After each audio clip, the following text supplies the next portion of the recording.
Hi, I wanted to welcome you again to the Apologist bookshelf. I'm Gary Zacharias.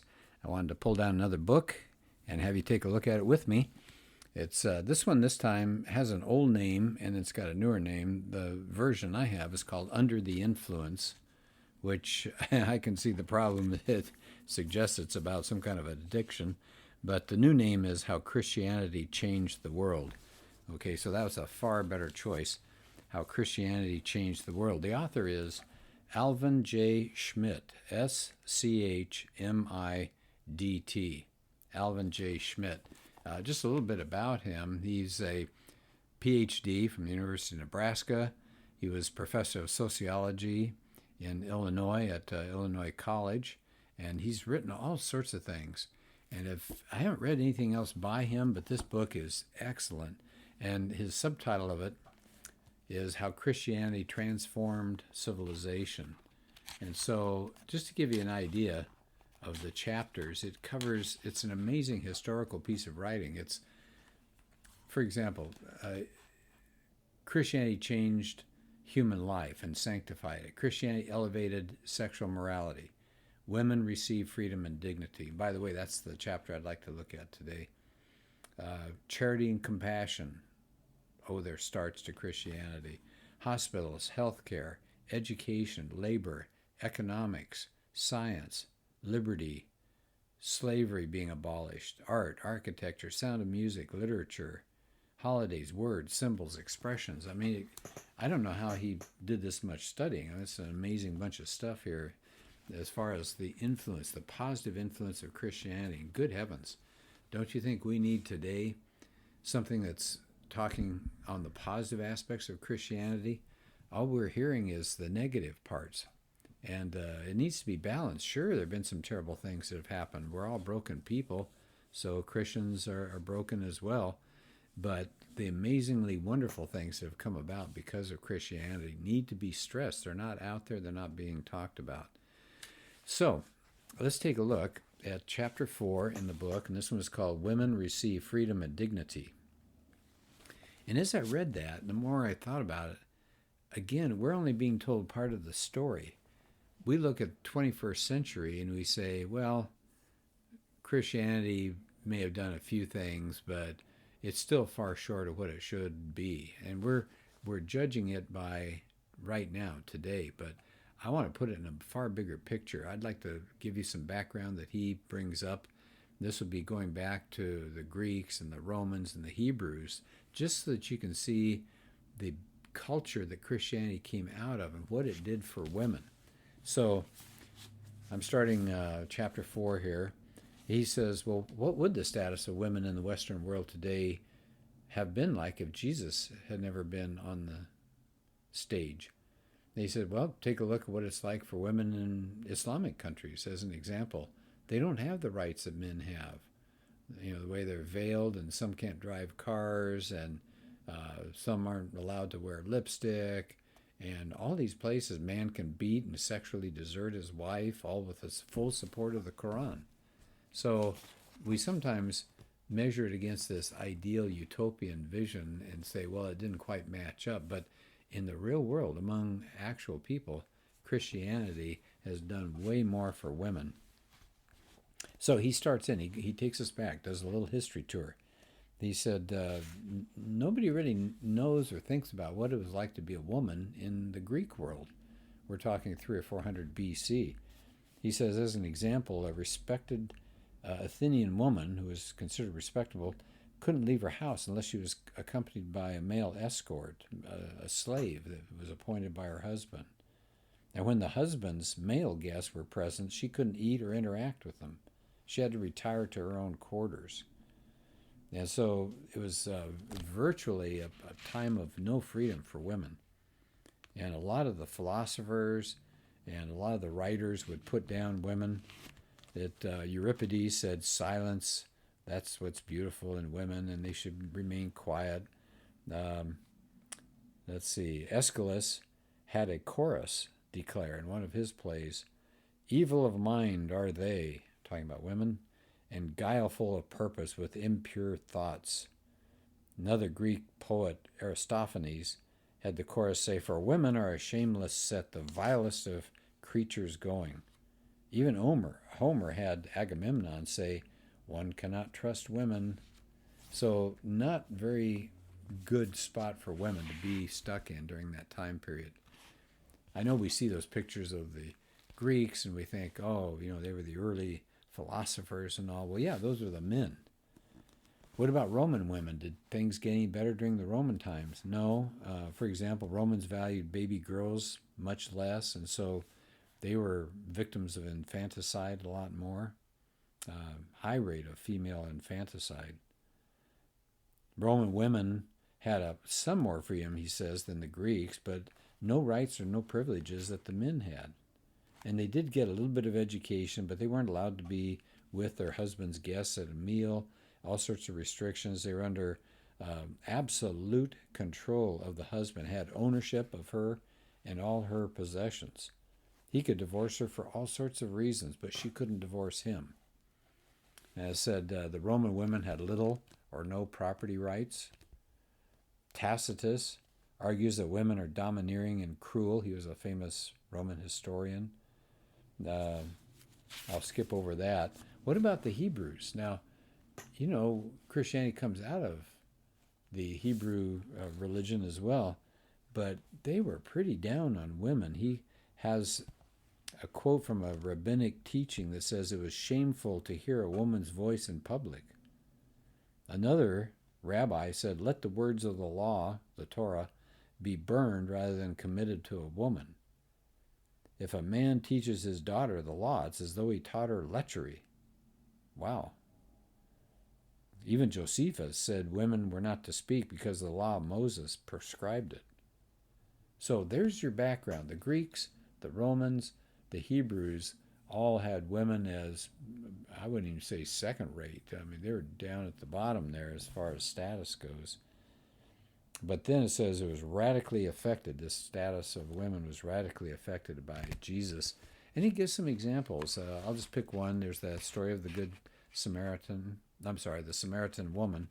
He meets her at a well and asks her for a drink, and they end up talking. It said the law was explicit. He who talks with a woman in public brings evil upon himself. Another rabbinic teaching during this time said one is not so much as to greet a woman. And there's Jesus discussing this. And in fact, it was the first time he revealed that he was the Messiah to a Samaritan woman. Well, maybe I'll mention a couple of other incidents that are in the New Testament as well to illustrate Jesus' change toward women compared to earlier cultures. How about the Mary and Martha incident? What's going on there? Well, Martha's working like crazy in the kitchen, and she gets after Mary for not helping her because she comes and she sits there learning from Jesus. But Jesus didn't side with Martha. He commended Mary for being there. He violated the law. Part of the rabbinic law said, let the words of the law be burned rather than taught to a woman. Don't teach a woman. He also taught Martha on another occasion. He said, "I'm the resurrection and the life. Do you believe this?" This says it's only recorded one time in the four Gospels. And who did he speak these to? A woman. To teach a woman was bad enough, but he was asking for a response. He asked for a verbal response. He went against the customs of the day.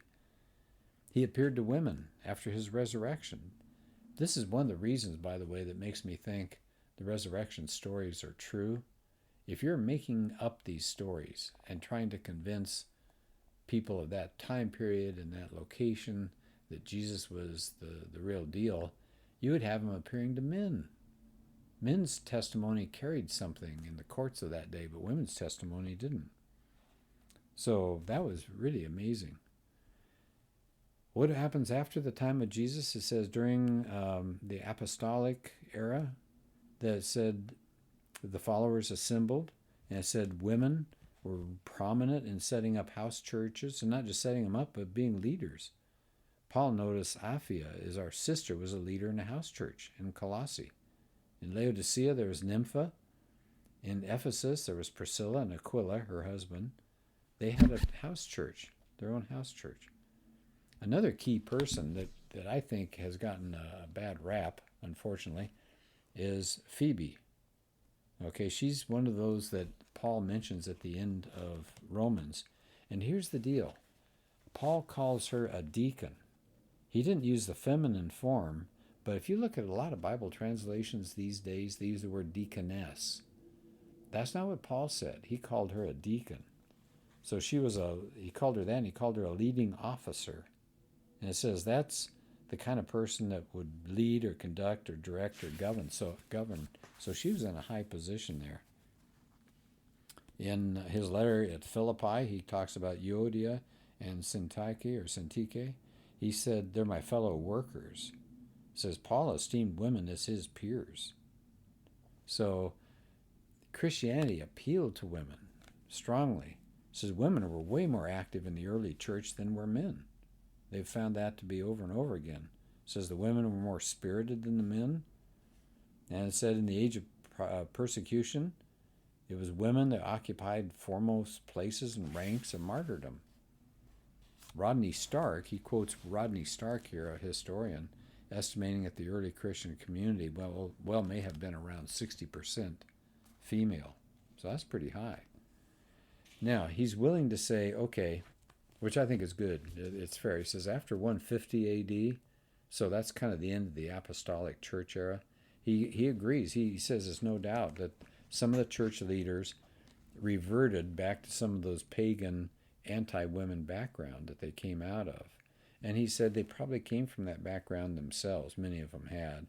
And so the Greco-Roman, the Judeo cultures that ended up excluding some women in some of the life and structure of the church. That's really sad, isn't it? You hate to see something sliding backward. But he says even during this time period, he says women were treated okay and as man's equal. For instance, before you became a member of the church, a woman would receive the same catechism as a man did, in other words, the instruction. She was baptized like a man. She participated equally with men in getting the Lord's Supper. She prayed and sang with men in the same worship setting. So even during this time of some hostility toward women, they still were right up front getting to do some of the things the men did. Also, it says it helped the Christians helped get rid of the Roman standard that the husband got to decide everything. He said the pagan husband had lost the power of life and death over his family, including his wife, thanks to the rise of Christianity. Find out that Christian women married later than their pagan Roman counterparts. And not only by having freedom to marry later, they showed freedom in who they got to marry. They didn't marry who their father told them to marry. And so it said there's quite a change going on there. They also were able to get rid of wearing veils, which you still see in a lot of Arab countries today. It was Christianity that rejected multiple marriages because Christ said it was a monogamous. Well, let me start the sentence over. Christ's view of marriage was monogamous. It complemented his high regard in women because the author is saying, when women are in a multi-woman marriage like this, it really ends up demeaning them. And so he says, as a result of Jesus and his teachings, women in the world today, especially in the West, have more privileges and rights than at any other time in history. And he contrasts it then as he begins to wrap up this portion of his book. He says, let's look around the world in a couple places. And he takes on India, for example. For example, with their Hindu-oriented culture, they used to practice sati. That was the burning alive of a widow. When a woman's husband died, she, as the faithful wife, was expected to get on that funeral pyre and be cremated with them. And sometimes she was put there, it says, by force. If she got away with it and got out of there, her life in society was ruined. She was treated like she was a non-person. And that says widows were also burned in other countries, and it said absolutely different when Christianity came in. He takes on another culture. How about the Chinese? Women had to have foot binding go on. So small girls, usually about 5 years of age, had their feet bound. Said that practice existed for about 1,000 years. And it was just horrific. And I said, finally, It was Christianity's influence in China that led the government to get rid of that in 1912. So it went clear into the 20th century. And then he talks about, I don't know if I'll pronounce it right, clitoridectomy. There we go. Sometimes called female circumcision. He said that's not really the right title, but they said it's practiced in African countries, in Europe, even in some places in America by recent African immigrants. And it says one recent source indicates that it's being performed right now in 26 African countries. And it's barbaric. It's awful.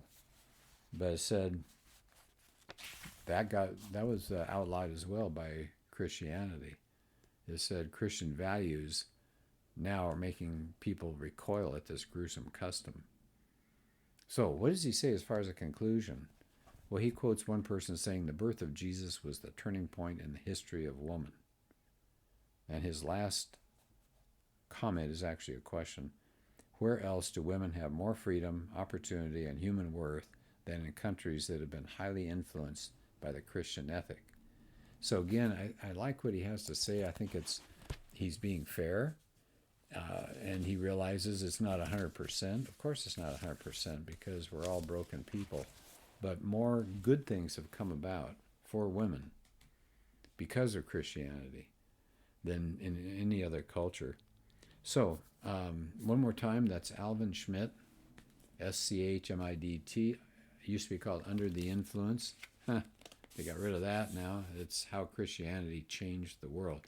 It's a wonderful read. He knows his history and all those different areas that are influenced by Christianity. We need positive history to be able to counteract what we're hearing out there, that Christianity is bad for culture. It used to be, oh, I don't know if I believe that Jesus lived. Oh, I don't know if I trust the gospel. So those questions are starting to disappear. Instead, we're hearing things that Christianity is bad. Not that it's false, but that it's bad. And in some cases, bad for women. Well, read something like this, and I think you might change your mind, or you might change other people's minds. So, and there are plenty of other books, by the way. If you ever contact me, I can tell you some other books that talk about New Testament and women, because that's certainly a hot-button issue these days. But I thank you for joining me for this podcast, and we'll pull down another book in a future one. Thanks, and hope you have a good day.